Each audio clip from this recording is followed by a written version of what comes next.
Sabi ni ate, may Indian din daw na cheater.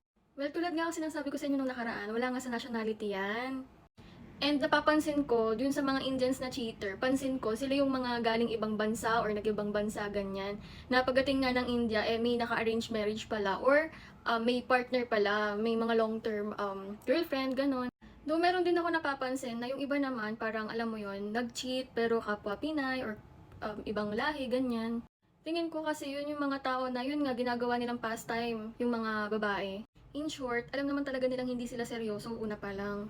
Or maybe gusto ka nila pero hindi kayo pwede, ganon. Parang yung kanta lang na hindi tayo pwede, pinagtagpo pero di tinadhana. Sakit, no? Kasi ang daming case na ganyan mga dahi. Like, kahit gusto ka nila, kaso hindi ka nila kayang ipaglaban sa family, di ba? Ang ending, wala. Bumabaliwala lang din lahat ng time and effort nyo sa isa't isa.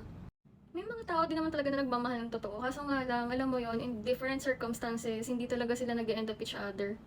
Ano ba yan? Napunta na ako sa ibang topic. Kakaloka. Pero yun nga, tulad nga ng sabi ko sa inyo, wala talaga yan sa nationality. Ang lalaki, kapag gusto magloko, magloloko yan. Pagka gusto kang iwanan, iiwanan ka niyan. Kapag gusto ka niyang mahalin, mamahalin ka niyan. Pagsisilbihan ka. Talaga nasa kanila na lang eh. Kaya kapag sila nagbago para sa inyo, ibig sabihin,